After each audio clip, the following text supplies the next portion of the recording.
Bonjour François-Xavier Bellamy. Bonjour. Bonjour. Et bienvenue, même question qu'on pose à toutes les têtes de liste qui nous rendent visite. L'Union européenne pour la France, bonne ou mauvaise chose ? Ça pourrait être une très bonne chose. Ça devrait être le moyen pour les Français de maîtriser leur destin. Et aujourd'hui, on a le sentiment que dans un monde qui est de plus en plus dur et de plus en plus dangereux, les institutions européennes n'ont pas encore pris la mesure du défi et que elles sont pour les Français bien souvent une source de complications, de contraintes, de difficultés à continuer d'agir, de produire dans notre pays. Et donc, il faut un changement de cap en Europe. Nous croyons à la nécessité de travailler ensemble en Europe pour rendre nos démocraties plus fortes, pour rendre nos pays plus souverains. Mais aujourd'hui, il y a un immense changement à vivre pour pouvoir y parvenir. Alors François-Xavier Bellamy, l'Union européenne, ce sont des règles économiques strictes, héritées des accords de Maastricht, pas plus de 3% de déficit par rapport au produit intérieur brut, pas plus de 60% de dette. Or, selon l'INSEE, en France, on est à 5,5%, 111%. Est-ce qu'il faut d'urgence que la France revienne dans les clous européens ? Le sujet n'est pas seulement la manière dont on respectera demain les engagements qu'on a pris auprès des autres pays européens. Le sujet, c'est aussi comment la France va sortir de la crise qui la touche. Parce que ces indicateurs, ils sont en réalité le symptôme d'une France qui va mal. Mais là, on parle d'Europe et de notre appartenance à l'Europe. Et évidemment, cette crise française fait partie du discrédit de notre pays au plan européen. On a du mal à se faire entendre quand on ne tient pas ses engagements. Et autant, pendant la période du Covid, tous les États européens se sont endettés fortement pour faire face à la crise, autant, en ce moment, ils sont tous en train de se désendetter. Et donc, la France, aujourd'hui, a une trajectoire qui est très singulière en Europe et qui contribue à la rendre, malheureusement, très fragile dans le débat européen, comme dans l'équation économique européenne. Et le Premier ministre promet de revenir dans les clous d'ici 2027, vous le croyez ? Mais j'aimerais pouvoir le croire. La question, c'est que faisons-nous pour cela ? Il va le dire la semaine prochaine, normalement. Et il y a finalement deux options très simples sur la table.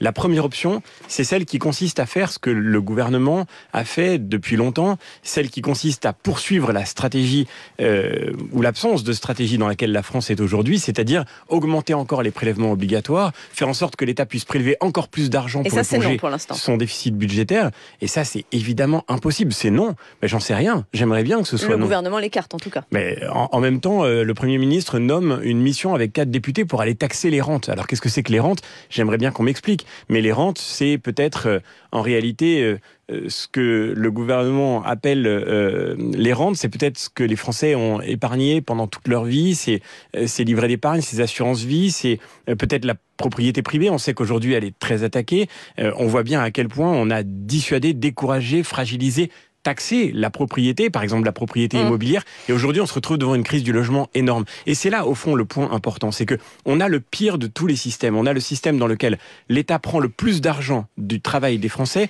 l'État endette le plus les générations futures, et simultanément il n'y a plus un service public qui marche. Alors on vous a compris, vous êtes pour les économies, ou ça ? Mais les économies dans ce qui fait justement l'asphyxie de nos services publics. C'est quoi ? Le grand tabou aujourd'hui, ce dont personne ne parle, ce dont le gouvernement se refuse à parler, c'est la suradministration du pays. Trop de fonctionnaires. On a des fonctionnaires en première ligne sur le terrain qui sont trop peu nombreux, trop mal payés, qui sont courageux mais qui sont abandonnés par une hiérarchie qui derrière en réalité suradministre la France. Regardez l'éducation nationale, on parle de la crise de l'école aujourd'hui. On manque de profs. On manque de professeurs, on manque de remplaçants. On voit que sur le terrain, les professeurs qui vont travailler tous les jours le font dans des conditions de plus en plus difficiles. Mais simultanément, vous avez une éducation nationale avec 1,2 million de fonctionnaires, dont 250 000 n'est jamais devant un élève. La vraie question, c'est comment est-ce qu'on sort de la suradministration qui paralyse l'école, qui paralyse l'hôpital, la santé, qui fait en sorte que, encore une fois, je le redis, on a un État qui n'a jamais prélevé autant de moyens. Et il n'y a plus un service public qui marche correctement pour les Français à la fin. Et c'est ça qui est plus possible aujourd'hui. Votre parti, les Républicains à l'Assemblée nationale, réfléchit à voter une motion de censure au motif que la dégradation des finances publiques est trop importante. Est-ce qu'il faut aller jusque-là pour respecter ces règles européennes ? On a cette arme dans notre main. Pour nous, le but n'est pas de l'utiliser d'une manière politicienne. Les enjeux sont trop graves. Le but n'est pas non plus de rajouter du désordre au désordre actuel. Le but, c'est de protéger les Français. Protéger les Français de cette dérive budgétaire dont le gouvernement essaye de se défausser alors qu'il est là depuis 7 ans maintenant. Il doit assumer ses responsabilités. Donc, et assumer sa responsabilité, ça veut dire se sentir responsable de ce qui est en train de se passer. On a le sentiment que dans ce gouvernement, tout le monde se défausse de sa responsabilité. Donc censure ou pas ? Parce que le risque de la et puis surtout protéger les Français. Et je crois que ça dépendra de ça. Vous savez, c'est les députés qui décideront à l'Assemblée nationale. Mais protéger les Français en fonction de ce que le gouvernement va annoncer. Si le gouvernement continue cette spirale de l'inflation fiscale, de l'inflation des charges. On est déjà le pays qui a le record du monde des prélèvements obligatoires. Si le gouvernement décide de faire un pas de plus dans cette dérive-là, alors oui, je crois qu'il faudra protéger les Français de ce risque majeur que fait peser sur la santé du pays, sur sa respiration, cette spirale de la dette et de la fiscalité dans laquelle le gouvernement nous enfonce. Par une motion de censure, au risque d'une dissolution qui suivrait, au risque après d'une victoire du Front National, parce qu'un sondage secret dont l'Obs se fait écho, qui a été commandé par votre parti en décembre dernier, dit s'il y a une élection législative maintenant, le Rassemblement National sera en tête. Bon, la dissolution, ce sera la décision du président de la République. C'est lui, voilà. Ça suit généralement une motion de censure. Non, pas du tout. Une motion de censure n'implique pas du tout une dissolution. Ça, c'est le choix du président de la République d'aller chute du gouvernement, chercher une majorité qui puisse prendre le bon cap. Et ça, pour le coup, avec une motion de censure, on a les moyens de faire en sorte qu'il y soit contraint. Et puis ensuite, vous savez, qu'est-ce qui fait monter le Rassemblement national aujourd'hui ? Mais c'est justement cette faillite généralisée que le gouvernement porte depuis 7 ans maintenant. C'est depuis 2012 même, d'une certaine façon, le fait que on a une France qui n'a cessé de voir augmenter le poids de l'État sur la vie de la société, sur l'économie du pays, qui n'a jamais prélevé autant de la richesse que les Français sont capables de produire tous les jours par leur travail. Parce qu'à la fin, on parle de ça, on parle du travail des Français, et simultanément des Français qui s'appauvrissent et qui sont en train de vivre concrètement la réalité de l'appauvrissement du pays et de son décrochage économique. C'est ça qui fait monter le Rassemblement national. Et nous, notre responsabilité, c'est d'offrir une alternative. Parce que quand j'entends le Rassemblement national, en réalité, je vois que sur ces sujets-là en particulier, il prolonge toutes les illusions de la gauche.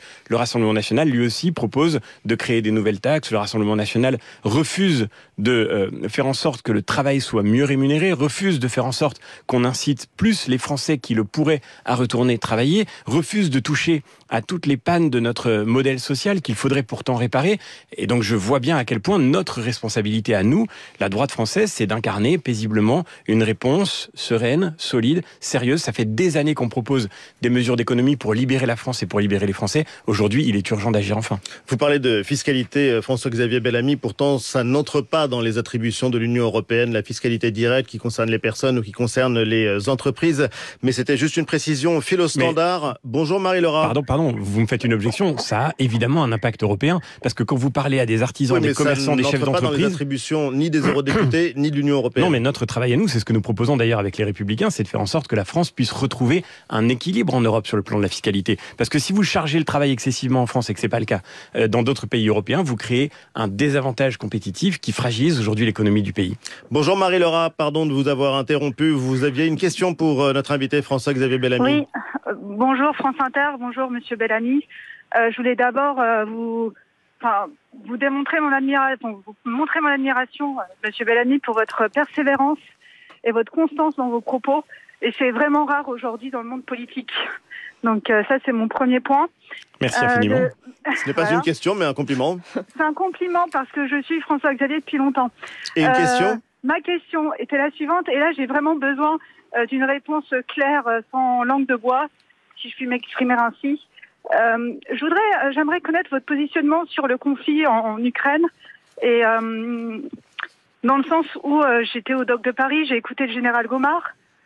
Est-ce que vous êtes pour un positionnement type Macron où on va tous en guerre en Ukraine et on sacrifie nos enfants et accessoirement notre économie? Ça allait un peu vite en besogne, mais rapidement Marie-Laura parce que l'heure tourne. Ou alors est-ce qu'on est plus, vous êtes plus sur un positionnement type Dominique de Villepin où on est là pour essayer de trouver un consensus et voilà, on est plutôt pour la paix et on va dans ce sens-là. Merci Marie-Laura. Réponse vous, François-Xavier Bellamy. Clarifiez votre position donc sur l'Ukraine. L'Ukraine aujourd'hui, elle est attaquée par la Russie. C'est le point qu'il faut rappeler toujours. Bien sûr qu'on doit défendre la paix, mais il ne peut pas y avoir de paix durable sur le continent européen si on laisse Vladimir Poutine faire la preuve que le droit international, que des frontières internationalement reconnues peuvent être défiées, peuvent être changées par la violence. Elle a sa place dans l'Union européenne, elle a sa place dans l'OTAN dont on fête les 75 ans. Le sujet, juste pour répondre à la question qui était posée à l'instant par Marie, le vrai sujet, c'est de faire en sorte de soutenir concrètement le combat de l'Ukraine. Aujourd'hui, elle ne demande pas qu'on lui envoie des soldats français. Et je crois que cette proposition était en fait une pure spéculation pour alimenter le débat. Je crois que l'Ukraine n'a pas besoin de fausses promesses. Elle n'a pas besoin de promesses qui par ailleurs mettent en danger le continent européen, même pendant la guerre froide, où le conflit entre l'URSS et le monde occidental était beaucoup plus fort. Il n'y a jamais eu de conflit ouvert entre des soldats des forces de l'OTAN et des soldats soviétiques. On ne va pas se mettre à jouer à ce jeu-là dans un moment où la grammaire nucléaire, où l'équation nucléaire change complètement le rapport entre les forces. Ce que l'Ukraine demande, c'est qu'on lui apporte concrètement les moyens de mener ce combat pour pouvoir être en position de force, pour négocier un jour, si elle le veut, quand elle le voudra, pour pouvoir faire en sorte que cette paix revienne en effet. On le souhaite à l'Ukraine, mais on lui souhaite de retrouver dans cette paix sa souveraineté, sa liberté, et c'est la condition, je crois aussi, pour la sécurité du continent européen tout entier. Dernière question, l'Allemagne vient de dépénaliser la consommation de cannabis, on en parlait avec Dominique Seux et Thomas Porcher, elle est le 3e pays européen à le faire.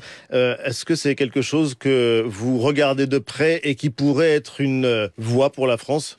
Bien sûr que non, c'est très inquiétant. Bien sûr que non. Bien sûr que non. Moi, je le dis comme professeur, j'ai vu à quel point, j'ai été professeur de lycée pendant des années, je vois à quel point le cannabis détruit des vies. Le cannabis, je ne parle pas évidemment on ne parle que du cannabis. Et en réalité, la porte ouverte au cannabis, c'est aussi, bien sûr, on l'a vu dans tous les endroits où cela a été testé, le fait que d'autres drogues bien plus dures viennent prendre le marché. Aujourd'hui, on a besoin d'une vraie réponse européenne concertée contre la drogue et contre l'inflation de la consommation de stupéfiants dans nos pays. Et ça, c'est le projet que nous portons avec les Républicains. Je crois que le choix de l'Allemagne, de ce point de vue-là, est évidemment un très, très mauvais signal. Merci François-Xavier Bellamy d'avoir été l'invité d'Inter et bonne campagne.